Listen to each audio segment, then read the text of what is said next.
Ratio അനാലിസിസിൻ്റെ theory ഞാൻ already videos അയച്ചിട്ടുണ്ട്. Problems 3 ഉണ്ട് ഞാൻ എക്സ്പ്ലെയിൻ ചെയ്യാൻ പോകുന്നത്. നമുക്ക് ഈ റേഷ്യോ അനാലിസിസ് വന്ന് വളരെ സിമ്പിളായിട്ടുള്ള പ്രോബ്ലംസാണ് എക്സാമിൽ എക്സ്പെക്ട് ചെയ്യുക.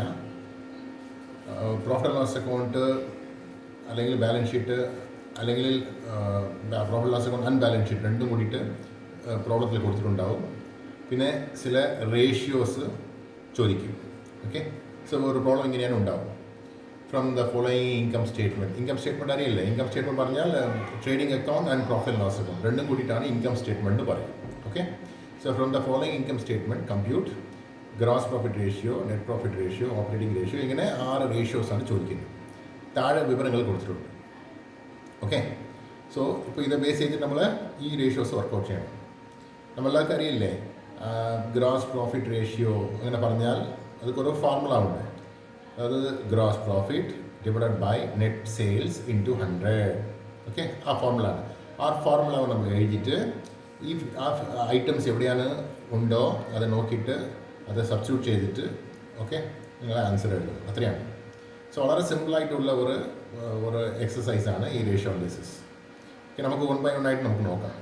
ഓക്കെ, ഗ്രോസ് പ്രോഫിറ്റ് റേഷ്യോ അതാണ് ആദ്യത്തെ ചോദ്യം. അതിൻ്റെ ഫോർമുല എന്താണ്? Gross profit by net sales in 100. So net sales എന്ന് പറഞ്ഞാൽ എന്താണ്? സെയിൽസും നെറ്റ് സെയിൽസും വ്യത്യാസം നിങ്ങൾക്ക് അറിയില്ലേ? സെയിൽസ് എന്ന് പറഞ്ഞാൽ ഗ്രോസ് സെയിൽസ് ആണ്. അതായത് സെയിൽസ് റിട്ടേൺസ് കുറയ്ക്കാതെ ഉള്ള സെയിൽസാണ് സെയിൽസ് എന്ന് പറയും. നെറ്റ് സെയിൽസ് എന്ന് പറഞ്ഞാൽ sales minus sales returns. Okay, അപ്പോൾ അത് നമുക്ക് ഇറലവൻ്റ് ആണ്. ഞാൻ ജസ്റ്റ് ഫോർ ഇൻഫർമേഷൻ ആണ് പറയുന്നത്. സോ ഫോർമുല എഴുതിക്കോ ആദ്യം. Gross profit by net sales in 100. Gross profit ഇവിടെയാണ് ഉണ്ടാവും. ഗ്രോസ് പ്രോഫിറ്റ് ഇവിടെ ഉണ്ടാവും, ട്രേഡിംഗ് അക്കൗണ്ടിലും ഉണ്ടാവും. സോ ട്രേഡിംഗ് അക്കൗണ്ടിലെ മുകളിലാണ് നമുക്ക് ഗ്രോസ് പ്രോഫിറ്റിന് കൊടുത്തിട്ടുണ്ട് 5,20,000. Okay, divided by net sales. Net sales എത്ര? 16 ലക്ഷം. ഓക്കെ, ശരി. അപ്പോൾ അത് സബ്സ്റ്റിറ്റ്യൂട്ട് ചെയ്യാമല്ലോ. Okay, gross profit ratio equal to 5,20,000 divided by 16 lakhs into 100. So 32.5 answer കിട്ടും. നമ്മൾ 100 വെച്ചത് കൊണ്ട് ആൻസർ നമ്മൾ പെർസെൻറ്റേജിന് എഴുതണം. ഓക്കെ, ശരി. ഇപ്പോൾ അടുത്തത് നെക്സ്റ്റ് പോവുക. നെറ്റ് പ്രോഫിറ്റ് റേഷ്യോ ഫോർമുല എന്താണ്? Net profit by net sales into 100. Net profit നോക്ക് 2 lakh. ക്വസ്റ്റനിൽ 2,79,000. സെയിൽസ് 16 lakhs ഇൻറ്റു 100 അത്രയാണ്. നോക്ക് 2,79,000 ഡിവൈഡ് ബൈ 16 lakhs ഇൻറ്റു 100. അപ്പോൾ 17.44%. ഓക്കെ, എല്ലാ റേഷ്യോസും പെർസെൻറ്റേജ് എഴുതാൻ പാടില്ല. ഇവിടെ നമ്മൾ വന്ന് 100 മൾട്ടിപ്ലൈ ചെയ്തത് കൊണ്ടാണ് നമ്മൾ വന്ന് പെർസെൻറ്റേജ് എഴുതുന്നത്. ഓക്കെ, ശരി. അടുത്തത് ഓപ്പറേറ്റിംഗ് റേഷ്യോ. ഓപ്പറേറ്റിംഗ് റേഷ്യോ പറഞ്ഞാൽ എന്താണ്? അതായത് ആദ്യം ഓപ്പറേറ്റിംഗ് എക്സ്പെൻസസ് ഓക്കെ ആദ്യം നമ്മൾ മനസ്സിലാക്കാം. ഓപ്പറേറ്റിംഗ് എക്സ്പെൻസ് പറഞ്ഞാൽ ഒരു സ്ഥാപനം നടത്തുമ്പോൾ, ഒരു സ്ഥാപനം ഫങ്ഷൻ ചെയ്യുമ്പോൾ ആ സ്ഥാപനത്തിക്ക് റിലേറ്റഡ് ആയിട്ടുള്ള ചിലവുകളെയാണ് ഓപ്പറേറ്റിംഗ് എക്സ്പെൻസ് എന്ന് പറയുന്നത്. ഓക്കെ, സോ ഫോർ എക്സാമ്പിൾ നിങ്ങൾ വന്ന് ഒരു ബാങ്കിങ് ബിസിനസ് നിങ്ങൾ ചെയ്യുന്നു. ബാങ്കിങ് ബിസിനസ് നിങ്ങൾ ചെയ്യുമ്പോൾ നിങ്ങൾക്ക് ജീവനക്കാർക്ക് ശമ്പളം കൊടുക്കണം. അതാണ് ഓപ്പറേറ്റിംഗ് എക്സ്പെൻസസ്. ഓക്കെ, ഇപ്പോൾ നിങ്ങൾ വന്ന് ഒരു സ്ഥാപനത്തിന് നിങ്ങൾ ഡൊണേഷൻ തന്നാൽ, ഓക്കെ, അല്ലെങ്കിൽ വേറെ ഏതെങ്കിലും പൊളിറ്റിക്കൽ പാർട്ടീസിക്ക് നിങ്ങൾ ഡൊണേഷൻ തന്നാൽ, ഓക്കെ, അത് വന്ന് നിങ്ങളുടെ ഓപ്പറേറ്റിംഗ് എക്സ്പെൻസസ് ഇല്ല. അതായത് നിങ്ങളുടെ ബാങ്കിങ് ഓപ്പറേഷൻ ചെയ്യാൻ വേണ്ടിയുള്ള ചിലവല്ല. ഓക്കെ, അതുകൊണ്ടാണ് അത് നോൺ ഓപ്പറേറ്റിംഗ് എക്സ്പെൻസ് നമ്മൾ പറയാം. Donation, charity. പിന്നെ നമ്മൾ വന്ന് ഏതെങ്കിലും ഒരു ആസ്തിയെ നമ്മൾ സെയിലാക്കുമ്പോൾ നമുക്ക് ലോസ് ആയി പോയാൽ, വാങ്ങിച്ച വിലയ്ക്ക് നമ്മൾ വിൽക്കാതെ നമ്മൾ കുറവായിട്ട് നമ്മൾ സെയിലാക്കിയാൽ നമുക്ക് ലോസാണ്. അപ്പോൾ അങ്ങനെ ലോസ് ആയാൽ ഓക്കെ അത് നോൺ ഓപ്പറേറ്റിംഗ് ആണ്. അതേപോലെ നമ്മളുടെ ആസ്തി ഏതെങ്കിലും ലോസായി പോയാൽ, നഷ്ടമായി പോയാൽ അതും നോൺ ഓപ്പറേറ്റിംഗ് ആണ്. ഓക്കെ, സോ ഓപ്പറേറ്റിംഗ് എക്സ്പെൻസസ് പറഞ്ഞാൽ ഒരു സ്ഥാപനത്തെ നടത്തുമ്പോൾ നടക്കുന്ന ചിലവുകളാണ്. അതായത് ശമ്പളം, വാടക, ടെലിഫോൺ ബില്ല് ഇതുപോലുള്ള ചിലവുകളാണ് നമ്മൾ ഓപ്പറേറ്റിംഗ് എക്സ്പെൻസസ് പറയും. മിക്കവാറുമുള്ള എല്ലാ സ്ഥാപനങ്ങളിലെയും നടക്കുന്ന ചിലവുകൾ, മിക്കവാറുമുള്ള ചിലവുകൾ ഓപ്പറേറ്റിംഗ് ചിലവുകളാണ്. ഓക്കെ, ഏകദേശം ഒരു 80%, 85%, 90% വരെ ഓപ്പറേറ്റിംഗ് ചിലവുകൾ ഓരോ സ്ഥാപനത്തിലും ഉണ്ടാകും. ശരി, ഓപ്പറേറ്റിംഗ് റേഷ്യോ എന്ന് പറഞ്ഞാൽ എന്താണ്? Operating expenses divided by net sales into 100. അപ്പോൾ ഓപ്പറേറ്റിംഗ് എക്സ്പെൻസ് പറഞ്ഞാൽ എന്താണ്? ഓപ്പറേറ്റിംഗ് എക്സ്പെൻസ് പറഞ്ഞാൽ ഒരു സ്ഥാപനത്തിൽ നടക്കുന്ന എല്ലാ ചെലവുകളുമാണ്. ഫോർ എക്സാമ്പിൾ, നമ്മൾ വന്ന് ഒരു സ്ഥാപനത്തിലെ സാധനങ്ങൾ പർച്ചേസ് ചെയ്യും, സാധനങ്ങൾ പ്രോസസ്സ് ചെയ്യും, സാധനങ്ങൾ കൊണ്ടാണ് എന്താ പറയുക ചിലവുകൾ ചെയ്യും, പിന്നെ കറണ്ട് ബിൽ അടയ്ക്കും, ടെലിഫോൺ ബിൽ അടയ്ക്കും, ശമ്പളം കൊടുക്കും, ഓക്കെ, അത് മാർക്കറ്റ് ചെയ്യും. ഇതെല്ലാം ചിലവുകളുണ്ടല്ലോ, അതെല്ലാം ആഡ് ചെയ്യണം. അത് ഷോർട്ടായിട്ട് നമുക്ക് ഇങ്ങനെ എടുക്കാം: cost of goods sold plus other operating expenses. ഇത് രണ്ടിയും നമ്മൾ ആഡ് ചെയ്താൽ നമുക്ക് ഓപ്പറേറ്റിംഗ് എക്സ്പെൻസസ് കിട്ടും. കോസ്റ്റ് ഓഫ് ഗൂഡ്സ് സോൾഡ് വന്ന് ട്രേഡിംഗ് അക്കൗണ്ടിൽ നിന്ന് എടുക്കുക, cost of goods sold trading അക്കൗണ്ടിൽ നിന്ന് എടുക്കുക. Other operating expenses profit and loss അക്കൗണ്ടിൽ നിന്ന് എടുക്കുക, പ്രോഫിറ്റ് ആൻഡ് ലോസ് അക്കൗണ്ടിൽ നിന്ന് എടുക്കുക. ഓക്കെ, അതാണ് നിങ്ങൾക്ക് ഉള്ള ഹിൻഡ്. ശരി, അപ്പോൾ കോസ്റ്റ് ഓഫ് ഗൂഡ്സ് സോൾഡ് എന്ന് പറഞ്ഞാൽ എന്താണ്? ട്രേഡിംഗ് അക്കൗണ്ടിലാണ് എടുക്കണമെന്ന് ഞാൻ പറഞ്ഞു അല്ലേ? ഷോർട്ടായിട്ട് സെയിൽസ് മൈനസ് ഗ്രോസ് പ്രോഫിറ്റ്. സെയിൽസിൽ നിന്ന് ഗ്രോസ് പ്രോഫിറ്റ് കുറച്ച് കഴിഞ്ഞാൽ അതാണ് കോസ്റ്റ് ഓഫ് ഗൂഡ്സ് സോൾഡ്. അപ്പോൾ സെയിൽസ് എത്ര നമ്മുടെ പ്രോഡക്റ്റിലെ? 16 lakhs. നോക്ക്, 16 lakhs. ഇതിൽ നിന്ന് ഈ ഗ്രോസ് പ്രോഫിറ്റ് ഉണ്ടല്ലോ, ആ ഗ്രോസ് പ്രോഫിറ്റ് കുറച്ച് കഴിഞ്ഞാൽ നമുക്ക് കോസ്റ്റ് ഓഫ് ഗൂഡ്സ് സോൾഡ് കിട്ടും. അപ്പോൾ കോസ്റ്റ് ഓഫ് ഗൂഡ്സ് സോൾഡ് എത്ര? Cost of goods sold 16 lakhs minus 5,20,000 equal to 10,80,000. Okay, ശരി. അപ്പോൾ കോസ്റ്റ് ഓഫ് ഗൂഡ്സ് സോൾഡ് കിട്ടി. അതർ ഓപ്പറേറ്റിംഗ് എക്സ്പെൻസസ് ഇവിടെ ഉണ്ട്. അതർ ഓപ്പറേറ്റിംഗ് എക്സ്പെൻസസ് P&L അക്കൗണ്ടിൽ നിന്ന് എടുക്കണം. അതർ ഓപ്പറേറ്റിംഗ് എക്സ്പെൻസ് പറഞ്ഞാൽ എന്താണ്? P&L അക്കൗണ്ടിലുള്ള മറ്റു ചിലവുകൾ. നോക്ക്, P&L അക്കൗണ്ടിലുള്ള ചിലവുകൾ എന്താണ്? Administrative expenses. ഒരു സ്ഥാപനത്തിൽ നടത്താൻ നമുക്ക് അഡ്മിനിസ്ട്രേഷൻ എക്സ്പെൻസസ് ഉണ്ടാവില്ലേ? അതായത് ശമ്പളം, കറണ്ട് ബില്ല്, ഇതെല്ലാം ഉണ്ടാവില്ലേ? അതുപോലെ ഒരു സ്ഥാപനത്തിൽ നടത്തുമ്പോൾ നമുക്ക് സെല്ലിംഗ് എക്സ്പെൻസസ്, അതായത് മാർക്കറ്റിംഗ് ചെയ്യുമ്പോൾ മാർക്കറ്റിംഗ് എക്സ്പെൻസസ് അല്ലേ, സെയിൽസ് പ്രൊമോഷൻ എക്സ്പെൻസസ്, അഡ്വർടൈസ്മെൻറ്റ്, ഇതെല്ലാം ചിലവാകില്ലേ? അതെല്ലാം സെല്ലിംഗ് എക്സ്പെൻസ് എന്ന് പറയും. അപ്പോൾ അതും കൂടി നമ്മൾ ആഡ് ചെയ്യണം. So administration expenses plus selling expenses. നമ്മൾ ഇവിടെ ഫൈനാൻസ് എക്സ്പെൻസ് നമ്മൾ എടുത്തിട്ടില്ല. Okay, loss on sale of assets എടുത്തിട്ടില്ല. ഫൈനാൻസ് എക്സ്പെൻസ് പറഞ്ഞാൽ എന്താണ്? ഇൻട്രസ്റ്റ് ആണ്. ഓക്കെ, ഇൻട്രസ്റ്റ് നമ്മൾ എടുത്തിട്ടില്ല. പിന്നെ അതേപോലെ loss on sale of assets നമ്മൾ എടുത്തിട്ടില്ല. ഇത് വന്ന് നോൺ ഓപ്പറേറ്റിംഗ് നമ്മൾ അസംഷൻ ചെയ്യുന്നത്. ഓക്കെ, സോ നമ്മൾ അഡ്മിനിസ്ട്രേറ്റീവ് എക്സ്പെൻസസും സെല്ലിംഗ് എക്സ്പെൻസസ് മാത്രമാണ് നമ്മൾ എടുക്കുന്നത്. അങ്ങനെ എടുത്തു കഴിഞ്ഞാൽ 1,20,000 പ്ലസ് 80,000 ഈക്വൽ ടു 2 lakhs വരുന്നു. നമുക്കിപ്പോൾ ഓപ്പറേറ്റിംഗ് എക്സ്പെൻസസിലേക്ക്, ഓപ്പറേറ്റിംഗ് റേഷ്യോയിലേക്ക് പോകാം. ഓപ്പറേറ്റിംഗ് റേഷ്യോ ഫോർമുല എന്താണ്? Operating expenses divided by net sales into 100. അപ്പോൾ ഓപ്പറേറ്റിംഗ് എക്സ്പെൻസ് എത്രയാണ്? Cost of goods sold plus other operating expenses. അപ്പോൾ 10,80,000 പ്ലസ് 2 lakhs. അപ്പോൾ എത്ര വരും? 12,80,000 വരും. ഓക്കെ, 12,80,000 വരും. So 12,80,000 divided by sales എത്ര? 16 lakhs into 100. അപ്പോൾ എത്ര കിട്ടും? 80% കിട്ടും. ഓക്കെ, സോ ഇതിൽ നിന്ന് നമുക്ക് എന്താ മനസ്സിലാക്കുന്നത്? ഓപ്പറേറ്റിംഗ് റേഷ്യോ 80% പറഞ്ഞാൽ എന്താണ്? ഈ സ്ഥാപനത്തിലെ 80% ചിലവുകൾ വന്ന് ഓപ്പറേറ്റിംഗ് ചിലവുകളാണ്. അങ്ങനെയാണ് മനസ്സിലായി. ഓക്കെ, ഈ സ്ഥാപനത്തിലെ 80% ചിലവുകൾ ഓപ്പറേറ്റിംഗ് ചിലവുകളാണ്. അപ്പോൾ ബാക്കി 20% ചിലവുകൾ നോൺ ഓപ്പറേറ്റിംഗ്, അങ്ങനെ പറയാം അല്ലേ? ഞാൻ പറഞ്ഞത് റഫായിട്ടാണ്, ഏകദേശം ഞാൻ പറയുന്നത്. അപ്പോൾ 80% ഒരു സ്ഥാപനത്തെ നടത്തുമ്പോൾ ചിലവ് 80% വരുന്നു. ഓക്കെ, ഒരു സ്ഥാപനത്തെ നടത്തുമ്പോൾ ചിലവ് 80% വരുന്നു. അപ്പോൾ ലാഭം എത്ര ഉണ്ടാവും? 20% ഉണ്ടാവും. ഒരു സ്ഥാപനത്തെ നടത്തുമ്പോൾ ലാഭം എത്ര ഉണ്ടാവും? 20% ഉണ്ടാവും. അതാണ് ഓപ്പറേറ്റിംഗ് പ്രോഫിറ്റ് റേഷ്യോ. ചോദ്യത്തിൽ നോക്ക്, ഓപ്പറേറ്റിംഗ് പ്രോഫിറ്റ് റേഷ്യോ ഫോർമുല എന്താണ്? 100% മൈനസ് ഓപ്പറേറ്റിംഗ് കോസ്റ്റ് റേഷ്യോ. അതായത് മൊത്ത കോസ്റ്റ് 100 എന്ന് വിചാരിച്ചിട്ട് അസംഷൻ ചെയ്യണം, മൈനസ് ഓപ്പറേറ്റിംഗ് കോസ്റ്റ് റേഷ്യോ. ഇപ്പോൾ മുകളിൽ നമ്മൾ ചെയ്ത റേഷ്യോ ആണ്. അപ്പോൾ 100% മൈനസ് ഓപ്പറേറ്റിംഗ് കോസ്റ്റ് റേഷ്യോ എത്ര? 80%.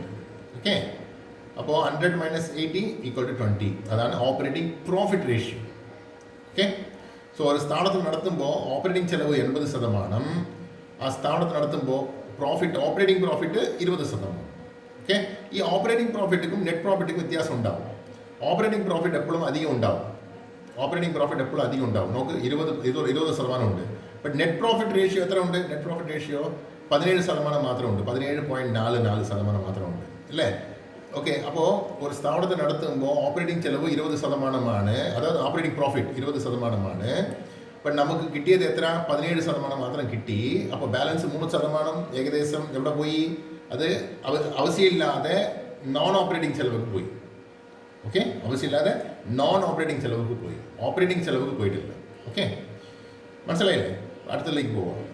അഡ്മിനിസ്ട്രേഷൻ എക്സ്പെൻസ് റേഷ്യോ, അതായത് ഒരു സ്ഥാപനത്തിൽ അഡ്മിനിസ്ട്രേഷൻ എക്സ്പെൻസസ് വന്ന് സെയിൽസിൽ എത്ര ശതമാനം ഉണ്ട്? സോ അതിൻ്റെ ഫോർമുല എന്താണ്? Administration expenses divided by net sales into 100. Administration expenses നോക്കൂ, ഇവിടെ ഉണ്ട് പ്രോഫിറ്റ് ആൻഡ് ലോസ് അക്കൗണ്ടിൽ 1,20,000. Okay, divided by sales as usual 16 lakhs into 100, 7.5% വരും. അതുപോലെ last selling expense ratio equal to selling expenses by net sales into 100 equal to selling expense ഇവിടെ ഉണ്ട് profit and loss അക്കൗണ്ടിൽ 80,000 divided by 16 lakhs into 100, 5% ആണ്. Okay, കഴിഞ്ഞു. So ഇനി നമുക്ക് അടുത്ത പ്രോബ്ലത്തിലേക്ക് പോകാമല്ലോ.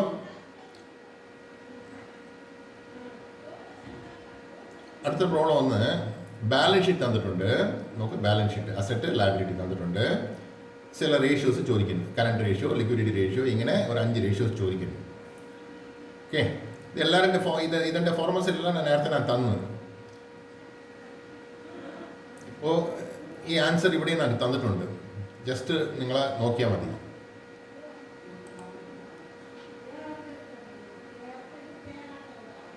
ഓക്കെ, ഫസ്റ്റ് കറണ്ട് റേഷ്യോ എന്ന് പറഞ്ഞു, വളരെ ഇമ്പോർട്ടൻറ്റ് റേഷ്യോ ആണ് current ratio. So current ratio equal to current asset divided by current liability. Current asset, current liability. Current asset പറഞ്ഞാൽ എന്താണ്? ഒരു ആസ്തിയെ ഒരു വർഷത്തിൽ ക്യാഷായിട്ട് കൺവേർട്ട് ചെയ്യാൻ കഴിഞ്ഞാൽ ആ ആസ്തിയെ കറണ്ട് അസറ്റ് എന്ന് പറയും. അതുപോലെ കറണ്ട് ലയബിലിറ്റി പറഞ്ഞാൽ ഒരു ബാധ്യത ഒരു വർഷത്തിൽ തന്നെ അടയ്ക്കണമെന്ന് ഒരു നിർബന്ധം ഇരുന്നാൽ ആ ബാധ്യത വന്ന് നമ്മൾ കറണ്ട് ലയബിലിറ്റി പറയും. ഓക്കെ, ആ ഒരു വർഷത്തേണ്ടത് ഒരു ടൈം ലിമിറ്റ് വന്ന് നമ്മൾ മനസ്സിലാക്കിയാൽ മതി. ശരിയാ? അപ്പോൾ അത് ബേസ് ചെയ്തിട്ട് നമുക്ക് കറണ്ട് അസറ്റ് പറഞ്ഞാൽ എന്താണെന്ന് നോക്കാം. കറണ്ട് അസറ്റ് പറഞ്ഞാൽ അസറ്റ് സൈഡിൽ നോക്കണം. കറണ്ട് അസറ്റ് പറഞ്ഞാൽ അസറ്റ് സൈഡിൽ നോക്കണം. ഇതാണ് അസറ്റ് സൈഡ്. അസറ്റ് സൈഡിൽ നോക്കാം. ലാൻഡ്, ബിൽഡിങ്, ഇതെല്ലാം ഒരു വർഷത്തിൽ ക്യാഷായിട്ട് കൺവേർട്ട് ചെയ്യാൻ കഴിയില്ല. ഇതെല്ലാം ഫിക്സഡ് അസറ്റാണ്. ഇതെല്ലാം വന്ന് സ്ഥാപനത്തിലെ പെർമനൻ്റ് ആയിട്ടുള്ള ഒരു ആസ്തികളാണ്. ഓക്കെ, അപ്പോൾ ലാൻഡ്, ബിൽഡിങ്, പ്ലാന്റ്, മെഷീനറി, ഇതെല്ലാം വന്ന് നിങ്ങൾക്ക് ക്യാഷായിട്ട് വേഗം കൺവേർട്ട് ചെയ്യാൻ കഴിയില്ല. സ്റ്റോക്ക് എടുക്കാനല്ലേ, സ്റ്റോക്ക് വേഗം കൺവേർട്ട് ചെയ്യാമല്ലോ. സ്റ്റോക്ക് പറഞ്ഞാൽ എന്താണ്? ഒരു സ്ഥാപനത്തിലെ സെയിലാക്കാൻ കയ്യിലുള്ള സ്റ്റോക്കാണ് അല്ലേ? എല്ലാ ദിവസവും സെയിലാവും, ഒരാഴ്ചയ്ക്ക് ഒരു ദിവസം സെയിലാവും, ഒരു മാസത്തിൽ അറ്റ്ലീസ്റ്റ് സെയിലാവും അല്ലേ? എങ്ങനെയും ഒരു വർഷത്തിൽ ഒരു പ്രാവശ്യം സെയിലാവില്ലേ? അപ്പോൾ അതുകൊണ്ടാണ് സ്റ്റോക്ക് വന്ന് നമ്മൾ കറണ്ട് അസറ്റും പറയുന്നത്. അതുപോലെ സൺഡേ ഡേറ്റാസ്, നമ്മൾ കസ്റ്റമർക്ക് ക്രെഡിറ്റ് സെയിൽസ് ചെയ്തിട്ടുണ്ടാവും. കസ്റ്റമർക്ക് ആ പൈസ നമുക്ക് വേഗം തിരിച്ച് കിട്ടില്ലല്ലോ. സാധാരണമായിട്ട് നമ്മൾ ഒരു മാസത്തിൻ്റെ സമയമാണ് നമ്മൾ കൊടുക്കും, അല്ലെങ്കിൽ 2 മാസം കൊടുക്കും, മാക്സിമം 3 മാസം കൊടുക്കും. അതിൻ്റെ മുകളിൽ ആരും കൊടുക്കില്ല അല്ലേ? അപ്പോൾ എങ്ങനെയും ഒരു വർഷത്തിലെ പൈസ തിരിച്ച് കിട്ടാൻ പോകുന്നില്ലോ. അതുകൊണ്ടാണ് സൺഡ്രി ഡെറ്റാർസ് വന്ന് നമ്മൾ കറണ്ട് അസറ്റ് ആയിട്ട് കൺസിഡർ ചെയ്യുന്നത്. അതുപോലെ ക്യാഷ് ഇൻ ഹാൻഡ് കയ്യിൽ ഓൾറെഡി ഉണ്ട്, അതും നമുക്ക് കറണ്ട് അസറ്റാണ്. പ്രീപെയ്ഡ് എക്സ്പെൻസസ്, അതായത് ഓൾറെഡി നമ്മൾ ഒരു എന്താ പറയുക ചിലവ് അഡ്വാൻസ് ആയിട്ട് നമ്മൾ അടച്ചിട്ടുണ്ട്. അടുത്ത വർഷത്തിൻ്റെ ചിലവ് ഈ വർഷം തന്നെ അടച്ചിട്ടുണ്ട്. ഓക്കെ, അത് നമുക്ക് ആസ്തി പോലെയാണ്. ഓക്കെ, അടുത്ത വർഷത്തിൻ്റെ ചിലവ് ഇപ്പോൾ തന്നെ നമ്മൾ അടച്ചിട്ടുണ്ട്, അഡ്വാൻസ് ആയിട്ട് തന്നെ അടച്ചിട്ടുണ്ട്. ഓക്കെ, അപ്പോൾ അതുകൊണ്ടാണ് നമ്മളത് കറണ്ട് അസറ്റ് എന്ന് പറയുന്നത്. കാരണം ആ ബെനിഫിറ്റ് നമുക്ക് കിട്ടാൻ വേണ്ടിയതാണ്. അപ്പോൾ അതുകൊണ്ടാണ് നമ്മൾ കറണ്ട് അസറ്റ് എന്ന് പറയുന്നത്. ഓക്കെ, നമുക്ക് വേണ്ടാന്ന് പറഞ്ഞാൽ ആ പൈസ നമുക്ക് തിരിച്ച് വാങ്ങിക്കാം, എവിടെ വാങ്ങിക്കാമല്ലേ? നമുക്ക് ആ ചിലവ് വേണ്ടാന്ന് പറഞ്ഞാൽ നമുക്ക് ആ പൈസ തിരിച്ച് വാങ്ങിക്കാം. ഫോർ എക്സാമ്പിൾ, വാടക, അടുത്ത മാസത്തിൻ്റെ വാടകയെ നമ്മൾ അഡ്വാൻസ് ആയിട്ട് ഈ മാസം തന്നെ കൊടുത്തു. ശരി, അടുത്ത മാസം നമ്മൾ താമസിച്ചിട്ടില്ല, നമുക്ക് വേണ്ട, സ്ഥലത്തിൽ നമ്മൾ താമസിക്കാണ്ടാണ് വിചാരിക്കുന്നത്. അപ്പോൾ ഓണർ എടുത്ത് നമ്മൾ എന്താ ചെയ്യുക? ആ പൈസ തിരിച്ച് വാങ്ങിക്കുക അല്ലേ? അപ്പോൾ ഒരു മാസത്തിൽ തന്നെ പൈസ കിട്ടില്ലേ? അപ്പോൾ അതുകൊണ്ടാണ് പ്രീപെയ്ഡ് എക്സ്പെൻസസ് വന്ന് നമ്മൾ കറണ്ട് അസറ്റ് പറയുന്നത്. ഓക്കെ, സോ ഇതെല്ലാം ആഡ് ചെയ്യുക, ഈ 4 ഐറ്റം ആഡ് ചെയ്യുക. Current asset equal to stock, sundry debtors, പിന്നെ ബിൽസ് റിസീവബിൾ ഇല്ല, പിന്നെ cash, bank plus prepaid expenses. Okay, ഇതെല്ലാം ആഡ് ചെയ്യാം. നമുക്ക് സ്റ്റോക്ക് 2,40,000, പിന്നെ sundry debtors 1,95,000, cash in hand 60,000, prepaid expenses 5,000. ഇത് 4 ആഡ് ചെയ്താൽ നമുക്ക് വന്ന് എത്ര കിട്ടുന്നത്? നമുക്ക് എത്ര കിട്ടുന്നത്? പിന്നെ 4 ആഡ് ചെയ്താൽ നമുക്ക് 5 ലക്ഷം കിട്ടുന്നു. ഓക്കെ, സോ കറണ്ട് അസറ്റ് എത്ര? 5 ലക്ഷം. വളരെ ഇമ്പോർട്ടൻറ്റ് റേഷ്യോ ആണിത്, കറണ്ട് റേഷ്യോ. ചോദ്യം വന്നാൽ ഡെഫിനറ്റ്ലി കറണ്ട് റേഷ്യോൻ്റെ ഒരു എന്താ പറയുക, ഒരു ഐറ്റം ഉണ്ടാവും. പിന്നെ ഇപ്പോൾ കറണ്ട് ലയബിലിറ്റി എടുക്കാം. കറണ്ട് ലയബിലിറ്റി പറഞ്ഞാൽ ഒരു വർഷത്തിലെ ബാധ്യതയായിട്ടുള്ള എന്താ പറയുക ഐറ്റംസ് ആണ്. സോ സൺഡ്രി ക്രെഡിറ്റാസ്, അതായത് സപ്ലയേഴ്സ്, നമ്മൾ മേടിച്ച സാധനങ്ങളുണ്ടല്ലോ, അതുകൊണ്ടാണ് പൈസ നമ്മൾ ഉടൻ തരണമല്ലോ. ഇതും പിന്നെ bank overdraft. Bank over draft പറഞ്ഞാൽ എന്താണ്? ബാങ്ക് വന്ന് നമുക്ക് അധികം അക്കൗണ്ടിലിരുന്ന് അധികമായിട്ട്, അതായത് എക്സ്ട്രാ ആയിട്ട് വിഡ്രോ ചെയ്യാൻ പെർമിഷൻ തരും. അത് വർഷത്തിൽ ഒരു പ്രാവശ്യം വന്ന് റിന്യൂവൽ ചെയ്തുകൊണ്ടേയിരിക്കും, അതാണ് മുകളിൽ പോവില്ല. ഓക്കെ, അതുകൊണ്ടാണ് ബാങ്ക് ഓവർ ഡ്രാഫ്റ്റ് വന്ന് നമ്മൾ കറണ്ട് ലയബിലിറ്റി ആയിട്ട് എടുക്കുന്നത്. ഓക്കെ, ശരി. അപ്പോൾ ഈ 2 ഐറ്റം മാത്രം നമുക്ക് കറണ്ട് ലയബിലിറ്റി ആയിട്ട് എടുക്കാം. Sundry creditors and bank overdraft രണ്ടും കൂടിയിട്ട് 2 ലക്ഷം വരുന്നു. ഓക്കെ, സോ അപ്പോൾ കറണ്ട് റേഷ്യോ ആൻസർ എന്താണ്? Current asset by current liability. Current asset 5 lakh, current liability 2 lakh. 5/2. Percentage ചെയ്യേണ്ട, ഇത് റേഷ്യോയിലാണ് കാണിക്കണം. സോ ആൻസർ എത്ര വരും? 5 lakhs / 2 lakhs എത്ര വരും? 2.5 ആണ് ആൻസർ വരും, 2.5. ബട്ട് നിങ്ങൾ വന്ന് റേഷ്യോ എഴുതുമ്പോൾ എങ്ങനെ എഴുതുന്നറിയോ? 2.5:1 അങ്ങനെ എഴുതണം. വിച്ച് മീൻസ് എന്തുകൊണ്ടാണ് ഇങ്ങനെ എഴുതണം പറഞ്ഞാൽ, നോക്ക്, 1 വന്ന് എന്താണിത്? Current liability. 1 വന്ന് എന്താണ്? Current liability. 1 കറണ്ട് ലയബിലിറ്റി ഇരുന്നാൽ കറണ്ട് അസറ്റ് എത്ര? 2.5. കറണ്ട് അസറ്റ് എത്ര? ഈ current asset 2.5. So 1 current liability, 2.5 current asset. Okay, ശരി.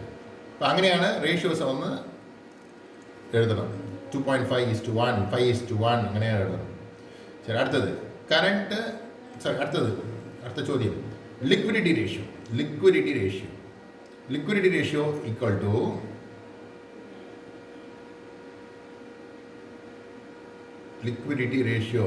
ടു ഇവിടെ നിന്നാണ് അതായത് ഫോർമുല ശരിക്കും എഴുതിയിട്ടില്ല. ലിക്വിഡിറ്റി റേഷ്യോ ഈക്വൽ ടു എന്താണ്? ഓക്കെ, ഇവിടെ ഉണ്ട് ലിക്വിഡിന് എഴുതിയിട്ടുണ്ടാണ്. Okay, liquidity ratio equal to ഇതിൻ്റെ വേറെ പേരുണ്ട്. ആസിഡ് ടെസ്റ്റ് റേഷ്യോ എന്ന് പറയും. ഓക്കെ, ഇപ്പോൾ ആസിഡ് പറഞ്ഞാൽ എന്താണ്? വളരെ ഒരു ക്രിട്ടിക്കലായിട്ടുള്ള ഒരു സാധനം അല്ലേ ആസിഡ്.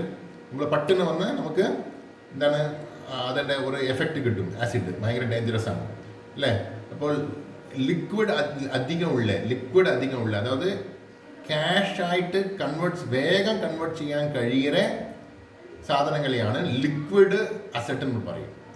ക്യാഷായിട്ട് വേഗം കൺവേർട്ട് ചെയ്യാൻ കഴിയുന്ന അസറ്റാണ് ലിക്വിഡ് അസറ്റ് എന്ന് പറയും. ഓക്കെ, സോ അങ്ങനെയാണ് ആ ഒരു അസറ്റാണ് നമ്മൾ എടുക്കാൻ പോകുന്നത്. ലിക്വിഡിറ്റി റേഷ്യോ എന്ന് പറഞ്ഞാൽ കറണ്ട് അസറ്റ് ഉണ്ടല്ലോ, നമ്മൾ നേരത്തെ കാൽക്കുലേഷൻ ചെയ്തല്ലോ കറണ്ട് അസറ്റ്. അതിലിരുന്ന് സ്റ്റോക്കിയും പ്രീപെയ്ഡ് എക്സ്പെൻസും കുറച്ച്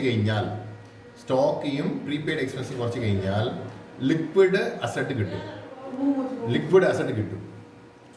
okay, so current asset minus stock minus prepaid expenses divided by current liability minus bank overdraft. Current liability മുകളിലുണ്ട് minus bank overdraft. Bank overdraft നമ്മൾ അവിടെ നിന്ന് ഒഴിവാക്കും. കാരണം ബാങ്ക് ഓവർ ഡ്രാഫ്റ്റ് 1 വർഷത്തിൻ്റെ ലിമിറ്റാണ്. 1 വർഷത്തിൽ ഒരു പ്രാവശ്യമാണ് ലിമിറ്റ് ഫിക്സ് ചെയ്യും. അതുകൊണ്ടാണ് നമ്മളത് ഒഴിവാക്കുന്നത്. കുറച്ച് ലോങ് ആയിട്ടുള്ളത് കൊണ്ട്, കുറച്ച് അധിക സമയം എടുക്കുന്നത് കൊണ്ടാണ് നമ്മൾ വന്ന് എന്താ ചെയ്യുന്നത്? സ്റ്റോക്ക് ഒഴിവാക്കുന്നത്. അതുപോലെ പ്രീപെയ്ഡ് എക്സ്പെൻസ് പറഞ്ഞാൽ അടുത്ത 1 വർഷത്തേക്ക് കൊണ്ടാണ് അഡ്വാൻസ് എന്ന് പറയാം. ചിലപ്പോൾ അടുത്ത മാസം കിട്ടും, ചിലപ്പോൾ 2 മാസം ആവും, ചിലപ്പോൾ 3 മാസം ആവും. ഇങ്ങനെ ഡിലേ ആവുന്നത് കൊണ്ടാണ് പ്രീപെയ്ഡ് എക്സ്പെൻസ് നമ്മൾ ഒഴിവാക്കുന്നത്. നോർമലി പ്രീപെയ്ഡ് എക്സ്പെൻസ് പറഞ്ഞാൽ ഇൻഷുറൻസ് ഉണ്ടല്ലോ, ഇൻഷുറൻസ് ആണ് നോർമലി പ്രീപെയ്ഡ് എക്സ്പെൻസ് ആയിട്ട് വരും. ഫോർ എക്സാമ്പിൾ, ഇൻഷുറൻസ് വന്ന് നമ്മൾ ഓഗസ്റ്റ് മാസം നമ്മൾ അടച്ചു കഴിഞ്ഞാൽ ഈ വർഷം ഓഗസ്റ്റിലിരുന്ന് അടുത്ത വർഷം ജൂലൈ വരെയാണ്. ഓക്കെ, അടുത്ത വർഷം ജൂലൈ വരെയാണ് 1 വർഷത്തിൻ്റെ കാലാവധി. അപ്പോൾ നമുക്ക് 1 വർഷത്തെ കടന്നിട്ടാണ് നമ്മൾ വന്ന് ഇൻഷുറൻസ് അടച്ചിട്ടുണ്ടാവും. അതായത് ഏപ്രിൽ, മെയ്, ജൂൺ, ജൂലൈ ഈ 5 മാസത്തിൻ്റെ പൈസ ആണ് നമ്മൾ അഡ്വാൻസ് ആയിട്ട് അടച്ചിട്ടുണ്ടാവും. ഓക്കെ, കാരണം നമ്മൾ ഇൻ ബിറ്റ്വീൻ നമ്മൾ വന്ന് ഇൻഷുറൻസ് അടച്ചത് കൊണ്ട്, ഓഗസ്റ്റ് മാസം നമ്മൾ അടച്ചത് കൊണ്ട് ഓഗസ്റ്റ് മുതൽ അടുത്ത വർഷം ജൂലൈ വരെയാണ്. അപ്പോൾ അടുത്ത വർഷം ജൂലൈ പറഞ്ഞാൽ അടുത്ത വർഷത്തിൻ്റെ ഏപ്രിൽ, മെയ്, ജൂൺ, ജൂലൈ 4 മാസം. ഈ 4 മാസത്തിൻ്റെ ചിലവുകൾ അഡ്വാൻസ് ആയിട്ട് നമ്മൾ അടയ്ക്കുന്നു അല്ലേ. അപ്പോൾ അതുകൊണ്ട് സാധാരണമായിട്ട് പ്രീപെയ്ഡ് എക്സ്പെൻസ് പറഞ്ഞാൽ കുറച്ച് എന്താ പറയുക കാലാവധി കൂടുതലായിട്ടുള്ള ഒരു ആസ്തിയാണ്. അപ്പോൾ അതുകൊണ്ടാണ് പ്രീപെയ്ഡ് എക്സ്പെൻസസ് നമ്മൾ ഒഴിവാക്കുന്നത്. സോ കറണ്ട് അസറ്റിൽ നിന്ന് സ്റ്റോക്കെയും പ്രീപെയ്ഡ് എക്സ്പെൻസ് ഒഴിവാക്കുക. കറണ്ട് ലയബിലിറ്റിയിൽ നിന്ന് ബാങ്ക് ഓവർ ഡ്രാഫ്റ്റ് മാത്രം ഒഴിവാക്കുക. നിങ്ങൾക്ക് എന്താ കിട്ടും? ലിക്വിഡ് അസറ്റും ലിക്വിഡ് ലയബിലിറ്റി കിട്ടും. So liquid asset divided by liquid liability അങ്ങനെ പറയാ. അല്ലെങ്കിൽ current asset minus stock minus prepaid expenses divided by current liability minus overdraft equal to എന്താണ്? Liquidity ratio. ഇപ്പോൾ നമുക്കിവിടെ കറണ്ട് അസറ്റ് എത്ര നോക്ക്. കറണ്ട് അസറ്റ് നേരത്തെ ചെയ്തത് 5 ലക്ഷം ഉണ്ട്. മൈനസ് സ്റ്റോക്ക് എത്ര? Stock 2,40,000 minus prepaid expenses 5,000 divided by current liability എന്താണ് നമുക്ക് ചെയ്തത് എത്ര? 2 ലക്ഷം മൈനസ് ഓവർ ഡ്രാഫ്റ്റ് എത്ര? 50,000. നിങ്ങൾക്ക് ആൻസർ 1.7 കിട്ടും. അങ്ങനെ വിടാൻ പാടില്ല. (1) എന്ന് എഴുതണം. (1). സോ 1.7:1. ശരി. മൂന്നാമത് ചോദ്യം, ഡെറ്റ് ഇക്വിറ്റി റേഷ്യോ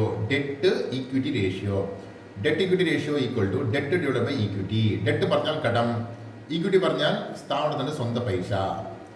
ഡെറ്റ് എന്ന് പറഞ്ഞാൽ കടം എന്ന് പറഞ്ഞില്ലേ. കടം പറഞ്ഞാൽ ഡിബഞ്ചേഴ്സ്, പിന്നെ ലോങ് ടേം ബോറോയിങ്സ്, അതായത് ലോങ് ടേം ലോൺസ് അല്ലെങ്കിൽ ബോറോയിങ്സ് പ്ലസ് ഡിബഞ്ചേഴ്സ്. എന്താണ് ഡിബഞ്ചേഴ്സ്? ഡിബഞ്ചേഴ്സ് പറഞ്ഞാൽ ഒരു കമ്പനി വന്ന് അവർക്ക് പൈസ ആവശ്യമിരുന്നാൽ ആ കമ്പനി എന്താ ചെയ്യുക? ഒരു 10 വർഷത്തിൻ്റെ ഒരു ഡിബഞ്ചർ ഇഷ്യൂ ചെയ്യുക. അതായത് ആ ഇഷ്യൂ ചെയ്താൽ ഇപ്പോൾ ഫോർ എക്സാമ്പിൾ ഞാൻ വന്ന് ആ സാധനത്തെ വാങ്ങിക്കുന്നത്, ആ ഡിബഞ്ചറിനാണ് വാങ്ങിക്കുന്നത്. അതിൻ്റെ വില 10 ലക്ഷം. 10 ലക്ഷത്തിൻ്റെ ഒരു ഡിബഞ്ചറിനാണ് വാങ്ങിക്കുന്നത്. പൈസ 10 ലക്ഷം കൊടുത്തിട്ടാണ് വാങ്ങിക്കുന്നത്. 10 വർഷത്തിൻ്റെ കാലാവധിയാണ്. അതിൽ വന്ന് interest rate 10%. So after 10 years 10% ഇൻട്രസ്റ്റോടെ എനിക്ക് വന്ന് ആ പൈസ കമ്പനി തിരിച്ചു തരും. അതാണ് ഡിബഞ്ചേഴ്സ്. ഓക്കെ, ഇതൊരു കാലാവധിയുള്ള ഒരു ഫിക്സഡ് ഡെപ്പോസിറ്റ് പോലെയാണ്. ഓക്കെ, ബട്ട് ലോങ് ടേമിലും ഉണ്ടാവും. ലോങ് ടേം പീരിയഡ്സ് നോർമലി 10 വർഷത്തിൻ്റെ മുകളിൽ ഉണ്ടാവും. ഇപ്പോൾ റീസെൻ്റ്ലി ബാങ്കിങ് റെഗുലേഷൻ ആക്ട് അമെൻഡായി. നിങ്ങൾക്കറിയില്ലേ? കഴിഞ്ഞ വർഷം അമെൻഡായി 2020. ആ ബാങ്കിങ് റെഗുലേഷൻ ആക്ട് അമെൻഡായില്ലോ. അതിൽ വന്ന് ഒരു സ്ഥാപനം, അതായത് ഒരു അർബൻ കോപ്പറേറ്റീവ് ബാങ്ക് വന്ന് അവർക്ക് പൈസ ആവശ്യമിരുന്നാൽ അവരെന്താ ചെയ്യുക? ഡിബഞ്ചേഴ്സ് ഇഷ്യൂ ചെയ്യാൻ ഒരു അമെൻമെൻറ്റ് വന്നിട്ടുണ്ട്. ഓക്കെ, സോ ഡിബഞ്ചേഴ്സ് വന്ന് ഇപ്പോൾ കോപ്പറേറ്റീവ് ഇഷ്യൂ ചെയ്യാൻ പറ്റും. ഓക്കെ, ശരി. അപ്പോൾ ഡിബഞ്ചേഴ്സ് വന്ന് ഒരു ഘട്ടമാണ് പ്ലസ് ലോങ് ടേം ഘട്ടം. ഇത് രണ്ടുമാണ് ഡെറ്റ് എന്ന് പറയും. മനസ്സിലായല്ലോ? അപ്പോൾ ഡെറ്റ് വന്ന് നമ്മളുടെ പ്രോബ്ലത്തിലെ ഡെറ്റ് വന്ന് ഈ ഡിബഞ്ചേഴ്സ് മാത്രമാണ് ഉണ്ട്. ലോങ് ടേം ബോറിങ്സ് ഇവിടെ കൊടുത്തിട്ടില്ലെങ്കിൽ കുഴപ്പമില്ല, വിട്ടാൽ മതി. അപ്പോൾ ഡിബഞ്ചേഴ്സ് മാത്രം 4 ലക്ഷം. ഈ 4 ലക്ഷത്തെ എടുക്കാം. അടുത്തത് ഡെറ്റ് ബൈ ഈക്വിറ്റി പറഞ്ഞാൽ എന്താണ്? ഈക്വിറ്റി പറഞ്ഞാൽ നമ്മളുടെ സ്വന്തം പൈസയാണ്. ഒരു സ്ഥാപനത്തിൻ്റെ സ്വന്തം പൈസ എന്താണ്? Share plus reserves. ഷെയറും റിസർവ്സുമാണ് ഒരു സ്ഥാപനത്തിൻ്റെ സ്വന്തം പൈസ. അപ്പോൾ ഷെയർ വന്ന് 2 ടൈപ്പ് ഉണ്ട്. ഒന്ന് വന്ന് ഈക്വിറ്റി ഷെയർ ക്യാപിറ്റൽ, രണ്ടാമത് വന്ന് പ്രിഫറൻസ് ഷെയർ ക്യാപിറ്റൽ. ഇപ്പോൾ നമ്മൾ വന്ന് കോപ്പറേറ്റീവ് സ്ഥാപനങ്ങളിൽ നമ്മൾ കാണുന്ന ഷെയർ ക്യാപിറ്റൽ എന്താണെന്ന് പറഞ്ഞാൽ ഈക്വിറ്റി ഷെയർ ക്യാപിറ്റലാണ്. ഓക്കെ, പ്രിഫറൻസ് ഷെയർ ക്യാപിറ്റൽ ഇല്ല. ബട്ട് ഇപ്പോൾ പുതിയ അമെൻമെൻറ്റിൽ BR ആക്ട് അമെൻമെൻറ്റിൽ വന്ന് അർബൻ കോപ്പറേറ്റീവ് ബാങ്കുകൾ പ്രിഫറൻസ് ഷെയർ ഇഷ്യൂ ചെയ്യുക. ഓക്കെ, പ്രിഫറൻസ് ഷെയർ ഇഷ്യൂ ചെയ്യാൻ പറയുന്നു. ബട്ട് വേറെസ് ഇപ്പോൾ സർവീസ് കോപ്പറേറ്റീവ് ബാങ്കിൽ ഇപ്പോഴും നേരത്തെയും ഇല്ല ഇപ്പോഴും ഇല്ല. അവർക്ക് പ്രിഫറൻസ് ഷെയർ ക്യാപിറ്റൽ ഇഷ്യൂ ചെയ്യാൻ പറ്റില്ല. സാധാരണ ഒരു 100 രൂപയുടെ ഷെയർ ഓക്കെ അവർക്ക് ഇഷ്യൂ ചെയ്യുക. ഓക്കെ, മെമ്പർമാർ വന്ന് 2 ഷെയറോ 3 ഷെയറോ 5 ഷെയറോ മെമ്പർമാർ വാങ്ങിക്കും. ഓക്കെ, സോ ആ ഷെയറാണ് നമ്മൾ എന്താ പറയുന്നത്? ഈക്വിറ്റി ഷെയർ ക്യാപിറ്റൽ പറയുന്നത്. അപ്പോൾ പ്രിഫറൻസ് ഷെയർ ക്യാപിറ്റൽ പറഞ്ഞാൽ എന്താണ്? പേരിൽ തന്നെ ഉണ്ട്, പ്രിഫറൻസ് എന്ന് പറഞ്ഞാൽ ആ ഷെയർ ഹോൾഡർക്ക് വന്ന് പ്രിഫറൻസ് ഉണ്ട്.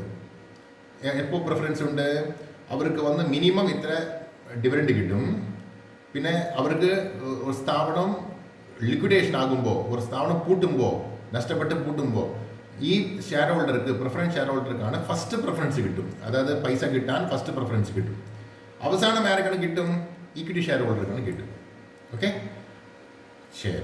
അപ്പോൾ equity share capital plus preference share capital plus reserves, ഇത് 3 കൂടിയിട്ടാണ് നമ്മൾ വന്ന് എന്താണ് പറയുന്നത്? ഈക്വിറ്റി എന്ന് പറയുന്നത്. നമ്മളുടെ പ്രോബ്ലത്തിൽ പ്രിഫറൻസ് ഷെയർ ക്യാപിറ്റലും ഉണ്ട്, ഈക്വിറ്റി ഷെയർ ക്യാപിറ്റലും ഉണ്ട്, റിസർവ്സും ഉണ്ട്, 3 ഐറ്റമും ഉണ്ട്. So 5 lakhs, 2 lakhs, 3 lakhs. Okay, ശരി, ഇത് 3 ആഡ് ചെയ്തു. 5 lakhs, 2 lakhs, 3 lakhs 3 ആഡ് ചെയ്താൽ 10 lakhs കിട്ടും. Okay, so debt equity ratio പറഞ്ഞാൽ എന്താണ്? Debt by equity. ഡെറ്റ് 4 ലക്ഷം, ഇക്വിറ്റി 10 ലക്ഷം. സോ ആൻസർ 4/10 ഈക്വൽ ടു 0.57 ആണ് ആൻസർ കിട്ടുന്നത്. പിന്നെ ഈസ്റ്റ് 1 എഴുതണം. ഈസ്റ്റ് 1 എഴുതുമ്പോൾ നമുക്ക് എന്താ മനസ്സിലാക്കുന്നത്? ₹1 ഈക്വിറ്റി ഇരുന്നാൽ, ₹1 സ്വന്തം പൈസ ഇരുന്നാൽ കടം എത്ര ഉണ്ട്? 0.57 ഉണ്ട്. അതായത് ₹1 സ്വന്തം പൈസവും പകുതി പൈസ, അതായത് 50 പൈസ, 57 പൈസ കടമും ഉണ്ട് ഒരു സ്ഥാപനത്തിന്. അങ്ങനെയാണ് നമുക്ക് മനസ്സിലാക്കുന്നത്. ശരി, നെക്സ്റ്റ് ചോദ്യം എന്താണ്? Proprietary ratio. അതിൻ്റെ ഫോർമുല എന്താണ്? Share holders fund divided by total asset. Share holders fund divided by total asset. Share holder fund എന്ന് പറഞ്ഞാൽ എന്താണ്? ഷെയർ ഹോൾഡർ ഫണ്ട് എന്ന് പറഞ്ഞാൽ അതായത് ഒരു സ്ഥാപനത്തിൻ്റെ സ്വന്തം പൈസ. ഒരു സ്ഥാപനത്തിൻ്റെ സ്വന്തം പൈസ എന്ന് പറഞ്ഞാൽ നമ്മൾ നേരത്തെ ഈക്വിറ്റിയിൽ പഠിച്ച്, ഒരു സ്ഥാപനത്തിൻ്റെ സ്വന്തം പൈസ എന്താണ്? ഈക്വിറ്റിയില്ലേ? സോ ഈക്വിറ്റി, ഈ ഈക്വിറ്റി 3 ഐറ്റം ഉണ്ടല്ലോ, equity share capital, preference share capital plus reserve. ഇതാണ് ഷെയർ ഹോൾഡർ ഫണ്ട്. അതങ്ങനെ എടുക്കാം നമുക്ക്. 10 lakhs, ആൻസർ 10 lakhs. അതങ്ങനെ എടുക്കാം. ഡിവൈഡഡ് ബൈ അസറ്റിൻ്റെ ടോട്ടൽ. ഇതാണ് അസറ്റ്. ഇതിൻ്റെ ടോട്ടൽ എത്ര? 16 lakhs. ആ 16 lakhs ഡിവൈഡ് ചെയ്യുക. 16 lakhs ഡിവൈഡ് ചെയ്യുക. നമുക്ക് 10 lakhs divide by 16 lakhs answer 0.63 കിട്ടുന്നു. 0.63 ഈസ്റ്റ് 1 എഴുതണം. ഓക്കെ, സോ മൊത്തം ആസ്തി ഒന്നായിരുന്നു, ₹1 ഇരുന്നാൽ പ്രൊപ്പറേറ്ററുടെ സ്വന്തം പൈസ മാത്രം എത്ര? 63 പൈസ. ഓക്കെ, ശരി, അടുത്തത് capital gearing ratio. Capital gearing ratio എന്ന് പറഞ്ഞാൽ എന്താണ്? Fixed interest bearing securities. Fixed interest bearing securities. അതായത് സെക്യൂരിറ്റീസ് പറഞ്ഞാൽ എന്താണ്? ഷെയർ, ഡിബഞ്ചേഴ്സ് അല്ലേ? ഷെയർ, ഡിബഞ്ചേഴ്സ്, ഓക്കെ, പിന്നെ ലോങ് ടേം ലോൺസ്, ഇതെല്ലാം വന്ന് നമ്മൾ ഫിക്സഡ് ഇൻട്രസ്റ്റ് ബാരിംഗ് സെക്യൂരിറ്റീസ് പറയും. ശരി, അപ്പോൾ എന്താണ് ഷെയർ? ഏത് ഷെയറാണ്? ഈക്വിറ്റി ഷെയർ ഇല്ല. കാരണം ഈക്വിറ്റി ഷെയറിൽ വന്ന് ഈക്വിറ്റി ഷെയർ പറഞ്ഞാൽ ഇപ്പോൾ സാധാരണ ഒരു കോപ്പറേറ്റീവ് സ്ഥാപനത്തിലുള്ള ഷെയറാണ് ഈക്വിറ്റി ഷെയർ. അതിൽ ഉറപ്പായിട്ട് 10% ഡിവിഡൻഡ് കിട്ടുമെന്ന് ഉറപ്പുണ്ടാ? ഇല്ലല്ലോ. ആ സ്ഥാപനം പ്രോഫിറ്റ് എടുത്തു കഴിഞ്ഞാൽ, ഭരണസമിതി തീരുമാനിച്ചു കഴിഞ്ഞാൽ, ഓക്കെ, അതായത് ജനറൽ ബോഡി തീരുമാനിച്ചു കഴിഞ്ഞാൽ അതനുസരിച്ചിട്ടാണ് ഡിവിഡൻഡ് കിട്ടുന്നത് അല്ലേ? വർഷം ലാഭം വേണം, പിന്നെ ജനറൽ ബോഡി തീരുമാനിക്കണം. ശരി, അപ്പോൾ ബട്ട് വേറെ പ്രിഫറൻസ് ഷെയർ ക്യാപിറ്റൽ പറഞ്ഞാൽ എന്താണ്? പ്രിഫറൻസ് ഷെയർ ക്യാപിറ്റൽ പറഞ്ഞാൽ നിങ്ങൾക്ക് ലാഭം വേണം, ബട്ട് മിനിമം ഇത്ര ശതമാനം നിങ്ങൾക്ക്, അതായത് 10% നിങ്ങൾക്ക് ഡിവിഡൻഡ് ഷുവർ നിങ്ങൾക്ക് ഉറപ്പായിട്ട് കിട്ടും. 10% നിങ്ങൾക്ക് ഉറപ്പായിട്ട് കിട്ടും. അതാണ് പ്രിഫറൻസ് ഷെയർ ക്യാപിറ്റൽ. ആ പ്രിഫറൻസ് ഷെയർ ക്യാപിറ്റലിൻ്റെ പേര് തന്നെ നിങ്ങൾക്ക് ഇങ്ങനെയാണ് ഉണ്ടാവും. 10% പ്രിഫറൻസ് ഷെയർ ക്യാപിറ്റൽ. പേര് തന്നെ ഇങ്ങനെ ഉണ്ടാവും, 10% പ്രിഫറൻസ് ഷെയർ ക്യാപിറ്റൽ, അല്ലെങ്കിൽ 12% പ്രിഫറൻസ് ഷെയർ ക്യാപിറ്റൽ. എങ്ങനെയാണ്? പെർസെൻറ്റേജിലാണ് ഉണ്ടാവും. കാരണം ഈ പെർസെൻറ്റേജ് ഉറപ്പാണ്. ഡിവിഡൻഡ് വന്ന് ഷെയർ ഹോൾഡേഴ്സിന് ഇത്ര കിട്ടും. അതുകൊണ്ടാണ് നമ്മൾ എന്താണ് പ്രിഫറൻസ് ഷെയർ ക്യാപിറ്റൽ പറയുന്നത്. ഈ പെർസെൻറ്റേജ് ഫിക്സഡ് ആയിട്ട് ഉള്ളത് കൊണ്ടാണ് നമ്മൾ ഫിക്സഡ് ഇൻകം ബാരിംഗ് സെക്യൂരിറ്റീസ് പറയുന്നത്. നോക്ക്, ഫിക്സഡ് ഇൻട്രസ്റ്റ് ബാരിംഗ് സെക്യൂരിറ്റീസ്. അതായത് 10% ഷെയർ ഹോൾഡർക്ക് വന്ന് നിങ്ങൾ ഡിവിഡൻഡ് കൊടുക്കാൻ പോകുന്നു. സോ അതാണ് ഫിക്സഡ് ഇൻകം ബാരിംഗ് സെക്യൂരിറ്റി. അതുപോലെ അടുത്തത് നോക്ക്, 12% ഡിബഞ്ചേഴ്സ് വന്ന് ഒരു പെർസെൻറ്റേജ് ഫിക്സഡ് ആണ്. അത് ചോദ്യത്തിൽ തന്നെ കൊടുത്തിട്ടുണ്ടാവും, 12% ഡിബഞ്ചേഴ്സിന് കൊടുത്തിട്ടുണ്ടാവും. ഓക്കെ, അപ്പോൾ അതുകൊണ്ടാണ് നമ്മൾ എന്താ ചെയ്യുന്നത്? ഡിബഞ്ചേഴ്സെയും ഈ പ്രിഫറൻസ് ഷെയർ ക്യാപിറ്റലെയും ഫിക്സഡ് ഇൻകം ബാരിംഗ് സെക്യൂരിറ്റീസ് എന്ന് പറയുന്നത്. പിന്നെ ലോങ് ടേം ലോൺസ്. ഇപ്പോൾ ഒരു ബാങ്കിൽ നിന്ന് നമ്മൾ ലോങ് ടേം ലോൺ എടുത്തു കഴിഞ്ഞാൽ, ഫോർ എക്സാമ്പിൾ 13% അതിൻ്റെ ഇൻട്രസ്റ്റ് നിന്നാൽ 13% അല്ലേ അവസാനം വരെ ഇൻട്രസ്റ്റ് അടിച്ചുകൊണ്ടേ വരണം. അതുകൊണ്ടാണ് ലോങ് ടേം ലോൺസെയും നമ്മൾ ഫിക്സഡ് ഇൻട്രസ്റ്റ് ബാരിംഗ് സെക്യൂരിറ്റീസ് എന്ന് പറയുന്നത്. So fixed interest bearing securities എന്ന് പറഞ്ഞാൽ എന്താണ്? 10% preference share capital plus 12% debentures plus long term loans ഇവിടെ ഇല്ല. ഓക്കെ, അപ്പോൾ അതുകൊണ്ട് നമുക്ക് അത് ഒഴിവാക്കാം. ലോങ് ടേം ലോൺസ് ഇല്ലാത്തതുകൊണ്ട് നമുക്ക് അത് ഒഴിവാക്കാം. 2 ഐറ്റം മാത്രം എടുക്കാം, 2 lakhs പിന്നെ 4 lakhs. അപ്പോൾ എത്ര 6 lakhs ആയി. ശരി, അത് നോക്ക്. Fixed income bearing security 6 lakhs നമുക്ക് മനസ്സിലായി. അടുത്തത് ക്യാപിറ്റൽ ഗിയറിംഗ് റേഷ്യോ ഫോർമുല എന്താണ്? Fixed interest bearing securities that is 6 lakhs divided by equity share holders funds. Equity share holders funds എന്താണ്? Equity share holders funds equity പേരിൽ share holder ഫണ്ടെന്ന് പറഞ്ഞിട്ടില്ല, equity share holder ഫണ്ടെന്ന് പറയുന്നത് ഒന്ന് ശ്രദ്ധിക്കണം. Share holder fund പറഞ്ഞാൽ ഈക്വിറ്റി ഷെയർ ഹോൾഡറും ഷെയർ ഹോൾഡറാണ്, പ്രിഫറൻസ് ഷെയർ ഹോൾഡറും ഷെയർ ഹോൾഡറാണ്. അതുകൊണ്ട് രണ്ടും എടുക്കേണ്ടി വരും. ബട്ട് ഈക്വിറ്റി ഷെയർ ഹോൾഡർ ഫണ്ടിൽ പറഞ്ഞ് സ്പെസിഫിക് ആയിട്ട് പറഞ്ഞത് കൊണ്ട് നമ്മൾ എന്താ ചെയ്യണം? ഈക്വിറ്റി ഷെയർ ക്യാപിറ്റലും റിസർവ് മാത്രം എടുക്കണം. ഈക്വിറ്റി ഷെയർ ക്യാപിറ്റലും റിസർവ് മാത്രം എടുക്കണം. അതാണ് ഈക്വിറ്റി ഷെയർ ഹോൾഡർ ഫണ്ട്സ്. ഞാൻ ഒന്നുകൂടി എക്സ്പ്ലെയിൻ ചെയ്യാം. നോക്ക്, ഷെയർ ഹോൾഡർ ഫണ്ട് എന്ന് പറഞ്ഞാൽ നേരത്തെ നമ്മൾ പഠിച്ചത് എന്താണ്? ഈക്വിറ്റി ഷെയർ ക്യാപിറ്റലും പ്രിഫറൻസ് ഷെയർ ക്യാപിറ്റലും റിസർവ്സും. ഇത് മൂന്നുമാണ് ഒരു സ്ഥാപനത്തിൻ്റെ fund. Own fund, share holder fund, equity ഇങ്ങനെ പറയാം, ഈക്വിറ്റി എന്ന് പറയാം. Okay, but equity share holder fund പറഞ്ഞാൽ എന്താണ്? ഈക്വിറ്റി ഷെയർ ക്യാപിറ്റൽ മാത്രം എടുക്കണം ആദ്യം 5 lakhs. പിന്നെ റിസർവ്സ് കോമൺ ആണ്. ഓക്കെ, റിസർവ്സ് ലാഭത്തിൽ നിന്ന് ഉണ്ടാക്കിയ പൈസ ആണ് റിസർവ്. അതുകൊണ്ട് റിസർവ് നമ്മൾ ഓട്ടോമാറ്റിക്കലി എടുക്കണം. So equity share holder fund പറഞ്ഞാൽ ഇവിടെ ഉള്ള ഈക്വിറ്റി ഷെയർ ക്യാപിറ്റലും പ്ലസ് റിസർവ്സും. ഓക്കെ, ശരി. അപ്പോൾ equity share holder fund equal to equity share capital plus reserve that is 5 lakhs plus 3 lakhs equal to 8 lakhs. ഇപ്പോൾ ക്യാപിറ്റൽ ഗിയറിംഗ് റേഷ്യോ എന്ന് പറഞ്ഞാൽ fixed interest bearing securities divided by equity share holders funds 6 lakhs divided by 8 lakhs equal to 0.75:1 എടുക്കണം. കഴിഞ്ഞു. So രണ്ടാമത്തെ problem കഴിഞ്ഞ്. ഇപ്പോൾ നമുക്ക് last പ്രോബ്ലത്തിലേക്ക് പോകാം. ഈ ലാസ്റ്റ് പ്രോബ്ലം കുറച്ച് വലുതാണ്. അതായത് രണ്ട് വിഷയങ്ങൾ കൊടുത്തിട്ടുണ്ട്. ഒന്ന് income statement, trading and profit loss കൊണ്ട് കൊടുത്തിട്ടുണ്ട്. പിന്നെ ബാലൻസ് ഷീറ്റ് തന്നിട്ടുണ്ട്. ട്രേഡിംഗ് ആൻഡ് പ്രോഫിറ്റ് ലോസ് അക്കൗണ്ടും ബാലൻസ് ഷീറ്റും തന്നിട്ടുണ്ട്. ഓക്കെ, ഒരു ടോട്ടൽ ഫൈനാൻഷ്യൽ സ്റ്റേറ്റ്മെൻറ്റ് തന്നിട്ടുണ്ട്. ഫൈനാൻഷ്യൽ സ്റ്റേറ്റ്മെൻറ്റാണ് തന്നിട്ടുണ്ട്. ഇപ്പം നമ്മൾ ആദ്യം ചെയ്ത പ്രോബ്ലം ഈ ഇൻകം സ്റ്റേറ്റ്മെൻറ്റ് മാത്രം വെച്ചിട്ടാണ്. രണ്ടാമത് ചെയ്ത പ്രോബ്ലം ബാലൻസ് ഷീറ്റ് മാത്രം വെച്ചിട്ടാണ്. ഇപ്പോൾ മൂന്നാമത് ഒന്ന് ഇത് രണ്ടും കൂടിയിട്ട് നമ്മൾ പ്രോബ്ലം ചെയ്യാൻ പോകുന്നു. കുറേ റേഷ്യോസ് ഉണ്ട്. Okay, from the following financial statement compute current ratio, acid test ratio, debt equity ratio, ഇങ്ങനെ കുറേ റേഷ്യോസ് ചോദിക്കുന്നു. ഒന്നൊന്നായിട്ട് എടുക്കാം നമുക്ക്. Current ratio equal to current asset by current liability, current asset by current liability, current asset by current liability. അപ്പോൾ നേരെ current അസറ്റിലേക്ക് പോകാം. ഇതാണ് അസറ്റ്. ഇതിൽ കറണ്ട് അസറ്റ് എന്താണ്? നോക്ക്, stock, sundry debtors, cash, bank, ഇതല്ലേ? അപ്പോൾ 149, 71, 30 ഇത് മൂന്ന് മാത്രമാണ് current asset. 149 plus 71 plus 30, 149 plus 71 plus 30 ഇതാണ് current asset divide by current liability. Current liability എന്താ നോക്കാം ഇവിടെ? കറണ്ട് ലയബിലിറ്റി നോക്ക്, ഈക്വിറ്റി ഷെയർ ക്യാപിറ്റൽ ഇല്ലല്ലോ,